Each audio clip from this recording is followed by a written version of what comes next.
Ben ritrovati ad un nuovo appuntamento con il Network Casa Clima. Anche oggi abbiamo ospite Paola Montaniera, la Presidente, buongiorno. Iniziano i corsi di Casa Clima dal prossimo mese. Di che cosa si tratta? Iniziamo con il corso base per gli artigiani, partiamo da loro.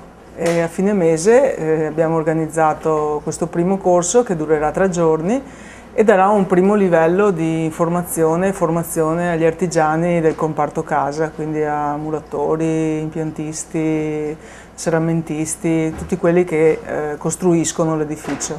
Quali sono gli argomenti principali che verranno trattati all'interno di questo corso? Allora, sostanzialmente ci sarà una panoramica su quelli che sono i concetti che si vanno a toccare in una costruzione a basso consumo. Verrà data appunto questa panoramica con anche però delle informazioni, delle nozioni su come risolvere determinati nodi piuttosto che risolvere determinati problemi per avere alla fine un edificio che abbia poche dispersioni termiche. Quindi l'obiettivo poi è ridurre tutti gli sprechi e l'energia, insomma. Esatto, infatti questo in realtà è un primo livello perché poi ci dovrebbe essere, organizzeremo il secondo livello che darà una formazione diciamo più approfondita e quindi anche una qualifica di artigiano Casa Clima. In quanti giorni si sviluppa questo corso? Il corso si sviluppa in 3 giorni che sono una sorta di full immersion di 8 ore al giorno e verranno fatti nei primi 3 giorni della settimana a fine mese, quindi il 30, il 31 e il 1° febbraio.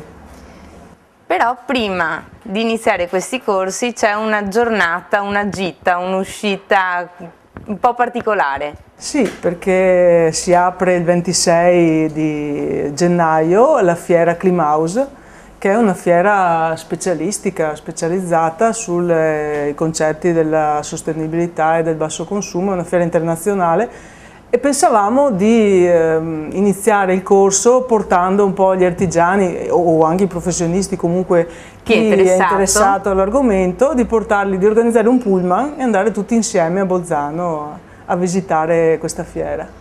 Per venire a visitare questa fiera e quindi e anche per iscriversi ai corsi, cosa bisogna fare? Allora bisogna compilare innanzitutto un modulo entro il 23 di gennaio, che è la data di iscrizione, entro la quale raccoglieremo tutte le iscrizioni appunto, e che si trova nel sito dell'agenzia e quindi attraverso il sito dell'agenzia nel sito del network Casa Clima.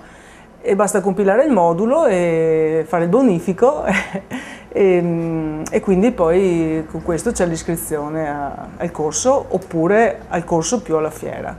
Posti limitati? Posti limitati, per il pullman sono le 50 persone del pullman e per invece il corso almeno 25 persone, massimo 30, ecco. Dove farete questi corsi? Il corso lo faremo nella sede della Confartigianato, nell'aula qui a San Donna di Piave e anche la partenza della gita sarà appunto da San Donna di Piave. Dottoressa Montaniera, la ringraziamo per il suo intervento e noi ci rivediamo per un'altra puntata sempre con il Network Casa Clima per i prossimi aggiornamenti.